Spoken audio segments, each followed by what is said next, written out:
사도 바울은 복음을 전하다가 감옥에 갇혀 있으면서 자신의 사역을 도와줬던 여러 사람들을 생각하며 그 가운데 디모데에게 안부를 전합니다.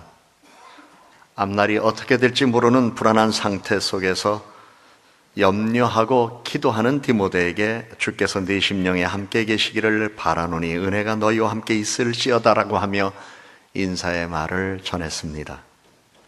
사도 바울은 아들 같은 사랑하는 제자 디모데가 자신의 일로 인하여 염려하며 불안해하는 것을 알고 있기에 주께서 심령에 평강 주시기를 소망하면서 그 아들 같고 사랑하는 제자 디모데를 보고 싶은 마음에 너는 어서 속히 내게로 오라, 너는 겨울 전에 어서 오라는 말을 전합니다. 감옥에 갇혀 있다는 현실은 누구에게나 불안할 수밖에 없을 것입니다. 그러나 사도 바울은 주께서 내 곁에 서서 나에게 힘을 주신다는 믿음과 주께서 나를 모든 악한 일에서 건져내시고 그의 천국에 들어가도록 구원하신다는 확신으로 편안한 마음으로 지내면서 오히려 사도 바울의 처한 환경을 생각하며 불안해하는 사람들과 디모데에게 주께서 내 심령에 함께 계시기를 바라노라, 은혜가 너희와 함께 있을지어다라고 전했습니다. 그리스도인은 이 세상 살아가는 동안 어떠한 유형의 불안이든 극복해야 합니다. 불안을 극복하려면 주께서 우리들의 심령에 계셔야 할 것입니다. 주께서 우리들을 가운데 함께 하시면서 특별히 개개인의 심령에 함께 계시면 차분히 생각하고 자신의 삶을 돌아보고 자신이 무엇 때문에 불안해하는가를 알 수 있습니다. 그리고 불안한 징조와 주짐들이 있다 할지라도 주께서 내 곁에 계신다는 믿음과 주께서 나를 모든 나쁜 일에서 건져주신다는 소망으로 하나님의 능력을 믿으며 불안해하는 모든 문제를 극복해 나갈 수가 있습니다. 손자병법에 지피지기 백전불패라는 말이 있습니다. 적을 알고 나를 알면 싸움에서 위험하지 않다는 말입니다. 불안은 무지와 불신앙에서 나오는 경우가 많습니다. 불안은 단어 그대로 편안하지 않은 마음입니다. 하나님이 나와 함께 계심을 알지 못하는 무지와 하나님이 나를 지켜주신다는 믿음이 없는 불신앙의 사람들은 늘 영혼이 불안합니다. 그러기에 우리는 그 불안한 현실 속에서 편안한 마음을 갖고 세상을 살아가기 위하여 전지전능하신 하나님을 믿고 의지하며 하나님께서 주시는 평안한 마음과 안정된 심령을 가지고 차분하게 생각하며 당면한 일들을 대처해야 할 것입니다. 한문으로 표기되는 편할 편은 사람 인자를 보면 생각할 수 있는 요소들이 많습니다. 사람은 불편한 점이 있으면 고쳐서 편리하게 만든다는 뜻을 가지고 있기에 편안한 아는 집에 여자가 자리하고 있어서 편안하다는 뜻을 우리들에게 보여줍니다.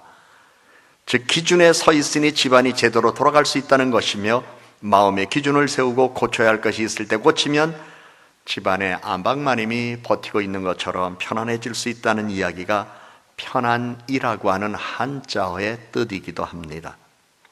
하나님께서 이 세상 살아가는 동안 믿음을 가진 사람들에게 주시는 선물들이 많이 있습니다만 그 가운데 그분이 주시는 은혜는 평안이고 평강이며 마음의 편안함입니다. 마음이 편안한 사람은 내일 일을 염려하지 않습니다. 그러기에 불안해하지 않습니다. 예수님께서 내일 일을 염려하는 사람은 하나님을 믿지 않는 이방인들의 삶의 태도라고 지적한 바도 있습니다. 그러나 사람은 세상 살아가면서 크고 작은 걱정들을 하며 살아가는 일들이 많이 있기에 중국의 맹자는 군자는 평생 하는 큰 걱정은 있어도 하루아침에 하는 잔근심은 없다고 하면서 큰 걱정이란 오히려 미래를 대비하기 위한 전략이라고 할 수 있지만 잔근심은 지난날의 잘못에 대한 회한과 후회, 아직 벌어지지 않은 미래의 일에 전전긍긍하며 불안해하는 마음인 것을 이야기하면서 왜 사람들이 세상 살아가는 동안 잔근심을 그렇게 많이 하면서 사는지 모르겠다고 하는 뜻을 피력한 적도 있었습니다. 사도 바울은 복음을 전하다가 억울하고 애매한 일로 감옥에 있으면서 주께서 내 곁에 서서 나에게 힘을 주신다, 이 믿음으로 평안을 유지하고 있었습니다. 여러분의 삶 속에 여러분이 애매한 일을 당하거나 이해할 수 없는 일들을 경험한다 할지라도 주께서 내 곁에 서서 나에게 힘을 주신다면 불안해할 일이 없을 겁니다.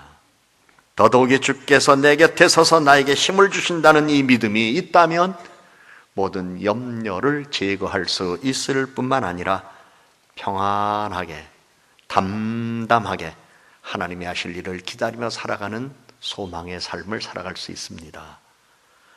한자에서 살필성자를 찾아보면 눈목자를 쓰고 작을 소자를 함께 썼는데 눈을 작게 뜨고 보라는 말입니다. 이것은 마치 우리들이 미술작품을 감상하게 될 때에 가까이 가서 큰 눈으로 보면 작품 감상이 제대로 되지 않습니다. 그러나 조금 멀리서, 약간은 멀리서 눈을 약간 가늘게 뜨고 보면 그 작품이 의외로 잘 보이는 경우가 있습니다. 이처럼 우리는 때때로 자신과의 거리를 두고 객관적으로 하나님 앞에서 그리고 객관적으로 오늘 현실의 문제를 내어놓고 멀찍이 이 문제가 과연, 이 당면한 일이 과연 무엇일까? 여기에는 어떤 뜻이 있을까? 하나님이 어떻게 도와주실 것인가? 이런 것들을 생각하며 기도하며 살펴보면 오히려 불안을 지혜로 극복할 수 있는 방법이 많이 있다는 것도 우리는 찾을 수 있습니다. 여러분, 현대사회가 여러분을 바쁘게 만들지만 여러분 적어도 하루 30분이 어렵다면 하루 10분이라도 늘 좀 자신을 성찰하면서 하나님의 은혜와 도움을 얻기를 원하고 주께서 내 심령에 계신다는 믿음 갖고 주께서 나를 모든 나쁜 일에서 건져주신다는 믿음을 갖고 하루를 시작하는 여러분들이 되시기를 주님의 이름으로 권합니다. 성찰은 자신의 사명과 목적, 진정성, 개방성, 신뢰감을 증진시킬 것입니다. 그래서 하나님은 구약 성경에는 우리는 주일로 지키고 있지만 안식일을 주셨습니다. 안식일의 정신을 이어받고 예수 그리스도의 부활하심으로 말미암아 우리 기독교는 주일을 거룩하게 지키고 있는데 이 주일 안에도 사실은 안식일의 정신이 깃들어 있습니다. 안식일을 왜 주셨을까요? 하나님 앞에서 나와 은혜를 사모하고 하나님으로 받던 은혜를 기억하고 그리고 내가 어떻게 살아가야 할 것인가, 어떤 방향으로 인생을 살아가야 할 것인가도 생각하되 그것도 본인이 결정 내리고 판단하기 어렵다면 전폭적으로 그분께 믿고 맡기는 삶을 살기를 원하셔서 한 주 단위로 우리를 부르셔서 하나님 앞에 예배하게 하시고 나오게 하신 겁니다. 그리고 성경에 보면 또 안식년을 주신 이유도 그런 데 있습니다.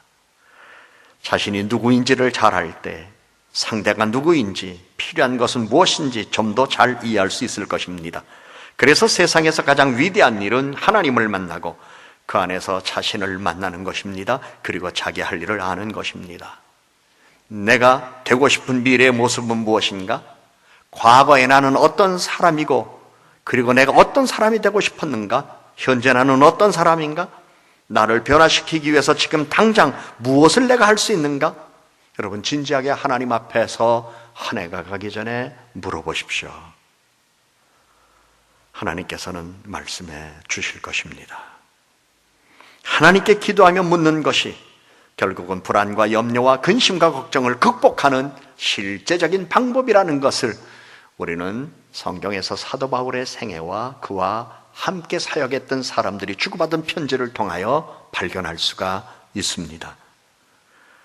여러분, 불안한 일들을 마음으로만 갖지 말고 불안한 일들을 한번 종이에 또는 노트에 한번 기록해 보십시오. 기록하고 정말 내가 이 일 때문에 불안한가 살펴보면 어떤 경우는 불안하지 않아도 될 일을 발견할 때가 있습니다. 지워버리면 되는 겁니다. 이건 내가 신경 안 써도 되는데 괜히 내가 신경 쓰고 있네. 불안하지 않아도 될 일을 머릿속에는 불안으로 느끼고 있는 거예요. 그러나 종이에 기록해서 보면 아무것도 아니에요. 왜 그럴까요? 생각하는 거하고 눈으로 본 거하고 다른 경우가 있기 때문에 그렇습니다. 그래서 한자어로 기록할 때 사용하는 이 기자는 기록과 기억을 동시에 의미합니다. 기록해야 기억되고 기억돼야 후회를 줄일 수 있습니다. 그래서 중요한 사항을 적어두지 않으면 잊어버리고 불안해하는 경우가 있습니다. 불안은 선택의 기로에서 결정을 해야 하는 경우에 심해지는 경우가 많고, 불안한 상태 속에서 결정했을 때 그것이 경솔한 판단과 경솔한 결정이 되어 낭패를 경험하는 일들이 우리에게는 있습니다. 그래서 항상 우리는 편안한 가운데에 편안한 심령을 가지고 내게 주어진 현실 속에서 바른 판단을 하며 살아가야 할 텐데, 그러기 위해서 주께서 우리의 심령에 계셔서 우리를 불안한 마음에서 편안한 마음으로 바꿔주시는 은혜를 덧입어야 할 것을 성경은 말씀합니다. 눈앞에 놓인 손해와 이익의 갈림길에서 무엇을 택해야 할 건가? 사람인가 성과인가? 혹은 굴종인가 자존심인가? 이런 물음에 대한 답은 분명하지가 않습니다. 경우에 따라서는 당장 먹고 살기 위해서 비굴한 마음을 가져야 할 때도 있고, 남들은 다 하는데 뭐 관례인데 이번만 넘어가자라는 원칙을 벗어난 마음가짐이 한편에서 우리를 유혹하며 고개를 들려고 할 때도 있습니다. 그런데 왠지 한켠에서는 불안이 함께 따라오고 있습니다. 이래도 될까? 정말 내가 이래도 될까? 그 불안 때문에 이러지도 못하고 저러지도 못하고 주저하고 머뭇거리고 망설이는 삶을 살아갈 때가 인간이기 때문에 경험되어질 수 있습니다. 그런데 그러한 것들을 글로 한번 써보면 기이한 사실을 발견해요. 내가 왜 이런 것 때문에 신경 쓰지? 내가 꼭 이 일을 해야 되나? 이런 걸 발견할 때가 있습니다. 저의 경우입니다마는 저는 생각이 떠오른 것이 있다면 항상 기록을 남기려고 노력합니다. 자다 말고 떠오르면 스마트폰에 메모를 남기기도 하고, 그리고 아침에 일어나서 다시 그걸 보면서 꼭 해야 할 일, 그리고 꼭 그것을 실현시켜야 할 일이라면 구체화시키지만 아닌 경우는 그냥 삭제해버리면 되거든요. 여러분, 생활 습관이 자기의 역사를 만든다는 거 기억하시나요? 그리고 여러분의 기억이 기록으로 남겨지고 기록이 계속 이어질 때 여러분은 역사의 주인공이 될 수 있습니다. 오늘 제가 여기에 많은 노트들을 갖고 나왔습니다. 이건 2008년 거, 지금 2015년 거, 현재. 이거는 1983년 이후, 경제적으로 어렸을 때는 수초 보던 거에다가 메모를 했는데 지금은 어느 분이 후원해 주셔서 이렇게 좋은 걸 쓰고 있습니다만, 2003년 8월부터 현재 오늘 오전까지 메모한 걸 다 가지고 있어요. 여기에는 몇 월 며칠 몇 시에 누구를 만났다, 그리고 내가 할 일이 뭐였다, 내가 이럴 때는 어떤 경험을 했다, 거기에는 괴로움도 있었고 쓰라림도 있었고 마음 아픈 것도 있었고 기쁜 일도 있었고 즐거운 일도 있었습니다. 슬프고 힘든 일, 인생을 살아오면서 아주 다양한 일들이 이 안에 다 기록되어 있습니다. 그런데 왜 제가 오늘 여러분들 앞에 이것을 이렇게 꺼내서 보내드린 걸까요? 우리가 성경 말씀으로 위로를 받고 하나님의 말씀으로 힘을 얻기도 하지만 현실의 삶 속에서 기록했던 사실을 다시 한번 어느 날 들춰보게 될 때에 이 안에서 이때도 하나님이 도와주셨는데, 지금보다 더할 때도 하나님이 도와주셨는데, 그래서 주께서 나와 함께 계셔서 나에게 힘을 주신다는 약속의 말씀에 대한 신뢰가 더욱더 깊어질 뿐만 아니라 그때도 도와주신 하나님은 오히려 왜 나를 안 도와주시겠는가? 믿음이 자라나는 순간을 경험하고 있기 때문에 이런 것들을 보관하면서 때때로 한 번씩 들춰보면서 있었던 일들을 회상해 보기도 합니다. 사도 바울은 감옥에 있으면서 사랑하는 아들과 같은 젊은 목회자 디모데에게 사사로운 부탁을 편지로 전했습니다. 우리가 다는 대로 신약 성경의 많은 부분을 우리는 바울 서신이라고 얘기합니다. 고린도전서, 바울이 고린도 교인들에게 보낸 편지, 첫 번째 편지, 그리고 후서는 두 번째 편지. 빌립보서, 사도 바울이 빌립보인들에게 보낸 편지, 골로새서, 사도 바울이 골로새 교인들에게 보낸 편지, 로마서 사도 바울이 로마에 있는 성도들에게 보낸 편지. 결국 이 편지라는 것은 내가 현재 생각하고 내가 현재 바라보고 내가 먼저 믿고 있고 그리고 그대들이 믿어야 할 것을 기록으로 전해진 것입니다. 바울은 자신의 삶 속에서 여러 가지 힘들고 어려운 일을 많이 경험했습니다. 그런데 사실은 내가 겪고 있는 어려움을 내가 경험하면서 내가 불안해한 게 아니라 나는 아무렇지도 않은데 나를 바라보는 사람들이 더 불안해하는 거였습니다.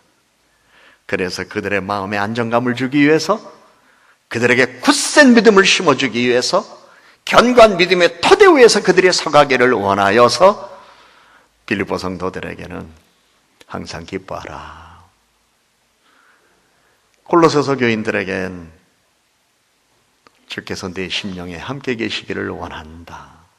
주님이 계시면 불안을 평안으로 바꿔주실 뿐만 아니라 평안의 은혜 안에서 자신의 삶을 복되게 살아갈 수 있기 때문에 나는 너한테 이렇게, 너희들에게 이렇게 권한다는 뜻을 전한 것이었습니다. 사도 바울은 주께서 항상 계심을 믿고 도와주심을 알고 보호해 주시고 인도하여 주심을 경험했지만 자신은 물론 젊은 목회자 디모데가 당면한 상황에서 불안해하지 아니하고 신중하게 옳은 판단 내릴 수 있도록 자신이 경험하고 기억하고 있는 걸 기록하여 편지로 전한 것이었습니다. 간혹 동역자들을 만나 이야기할 때 동역자들의 이야기를 들으면서 힘든 얘기 들을 때가 있습니다. 그러면 그때 제 옛날 노트 꺼내서 그 비슷한 상황이 있었던 내용을 읽어줍니다. 목사님도 그런 일이 있으셨어요? 그럼요. 여기 볼까요? 그거보다 더한 일도 있는데 거의가 희망과 용기를 갖고 힘으로도 돌아가는 경우를 많이 봅니다. 아마 사도 바울도 그랬던 것 같습니다. 여러분, 우리는 세상 살아가면서 주님께서 주신 힘으로 세상을 이겨야 합니다. 그런데 하나님께서 그 힘을 이기는 방법, 첫째 말씀으로 우리들에게, 그 다음에 자신을 성찰하는 시간을 통하여 또는 내 주변에 좋은 사람, 경건한 사람을 만나게 함으로 하나님이 그러한 힘을 줄 때가 많습니다. 디모데는 경건하고 신실한 하나님의 사람, 사도 바울로부터 많은 조언을 들으면서 당면한 문제들에 대한 불안을 극복할 수 있었습니다. 세상에는 불안을 극복하도록 감명을 주는 사람이 있는가 하면 불안을 가중시키는 사람이 있습니다.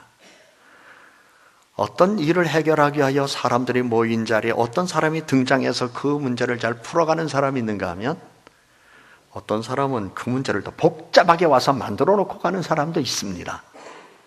그래서 우리는 세상 살아가는 동안 감동, 감명 이런 단어를 생각하면서 타인에게 감동을 주는 사람이 되어야 되겠고 타인으로부터 감명을 받기도 하고 내가 감명을 주는 사람이 되어야 되겠다는 생각을 하게 되는데 한자로 보니까 이 감명할 때 감은 거울을 뜻해주는 단어였고 명은 청동으로 만든 기물의 총칭이었습니다. 큰 그릇을 물에 담아놓고 얼굴을 비춰보면 자기 모습을 볼 수 있는 것을 감명이라는 단어를 사용했었습니다. 그래서 성경에 보니까 구약의 제사법에 보면 하나님의 거룩한 백성들이 성전에 들어가 제사를 드리기 전에 큰 물두멍 앞에서 자기를 비춰보는 시간을 먼저 갖고 성전에 들어갔다는 것을 생각하며 우리가 하나님 앞에 나올 때는 하나님 앞에서 자기를 볼 수 있어야 합니다. 하나님 앞에서 나를 보면 인생의 대부분의 문제는 다 해결됩니다. 하나님 앞에서 나를 보는 것, 그리고 그 안에서 살아가는 기쁨이 여러분에게 충만하기를 주의 이름으로 축복합니다. 그래서 자신을 바르게 보는 게 얼마나 큰 은혜인지요.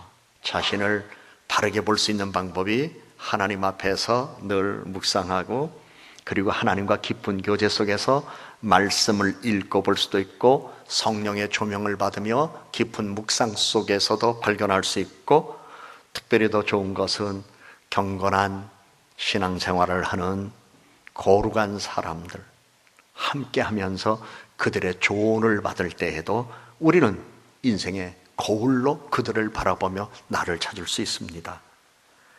믿음이 없던 사람이었습니다마는 중국의 세종이라고 일컬어지는 당태종이 태평성대를 이룬 비결이 있는데 바로 주변의 조언을 의도적으로 받은 데 있었다고 합니다. 그는 신료들과 국사를 논하는 자리에서 항상 즐거운 모습을 보이고자 했었고, 신료들의 논쟁과 진언을 충분히 듣고 정치와 교화와 득실을 가늠하고자 했다고 합니다. 그러면서 당태종은 자신의 모습을 분명히 알려면 깨끗한 거울이 있어야 한다. 군주가 정치를 하면서 저지르는 실수를 알기 위해서는 충신의 도움이 반드시 필요하다고 했습니다. 군주가 자기 자신을 현명하고 덕이 있다고 여길 때에 주위 신료들이 바로 잡아주거나 보완해주지 않는다면 이 어찌 나라를 위험에 처하게 하는 일이라 하지 않겠는가 하면서 간신과 충신을 구별하되 충신은 자신의 거울이라고 이렇게 표현했던 것입니다. 여러분, 한 해가 지나갑니다만 정직한 거울이 되어줄 친구나 동료가 얼마나 있으신지요? 그리고 하나님 앞에서 정말 정직하게 자기를 들여보는 시간을 갖고 살아가시는지요? 우리는 변화를 위하여 새로운 행동을 도와줄 동료, 전문가, 친구, 가족들이 있어야 합니다. 이들이 거울이 되어 자신의 모습을 비춰줘야 할 것입니다. 디모데에게는 사도 바울이었습니다. 사도 바울에게는 예수 그리스도였습니다. 그래서 사도 바울은 골로새 교회 성도들의 두기고라는 사람도 소개해 주면서 그는 사랑받는 형제, 신실한 일꾼, 주 안에서 함께 된 종인자라고 이렇게 얘기하며 그들이 바로 거울로 볼 수 있는 사람으로 얘기했습니다. 바라기는 우리 사랑하는 성도 여러분, 여러분들이 주 안에서 늘 성도의 교제를 통하여 아름다운 사랑을 받는 형제자매들이 되기를 바라고, 그리고 교회에서는 신실한 일꾼으로 인정받기를 바라고, 주 안에서 우리 모두 함께 종이 된 사람으로서 교회에서 자기를 잘 살펴보면서 걸어가신 하나님의 뜻 안에서 살아가는 기쁨과 감사가 여러분의 마음에 있기를 주님의 이름으로 축복합니다. 한 해가 지나갑니다. 더 좋은 새해를 맞이하기 위하여 자기 성찰의 시간을 가지십시오. 그리고 고민되는 일이 있다면 좀 기록해 보세요. 저 옛날 노트 1983년 8월부터 기록해 놓은 이 노트들을 쭉 보니까 그때마다 고민 없었던 적이 한 번도 없습니다. 어떻게 보면 고민록이에요. 고민록. 그런데 그 고민을 하나님은 다 해결해 주시고 고민 가운데 이끌어 주셨거든요. 저에게만 이런 주시겠습니까? 저는 사도 바울로부터 배웠습니다. 사도 바울이 편지를 쓰면서 기억한 것을 기록했고, 기록한 것이 오늘 역사에 남아 있어서 그 기록된 말씀을 보면서 우리가 위로를 얻는다는 것은 내 삶 속에서 내가 무엇으로부터 조명을 받을 수 있을 것인가를 깨닫게 하는 뜻도 그 안에 있었기 때문입니다. 히스기야 왕처럼 힘들고 어려운 문제들이 있다면 기록하고, 이런 건 괜찮아, 지울 건 지워버리되, 그러나 전적으로 하나님의 도움이 필요한 거 있다면 하나님 도와주셔야 합니다. 히스기야 왕처럼 내어놓고 기도하십시오. 하나님은 필히 도와주실 것입니다. 주께서 나에게 힘이 되어 주셨다. 이것이 일생의 여러분의 간증이 되기를 주님의 이름으로 축복합니다. 기도합니다.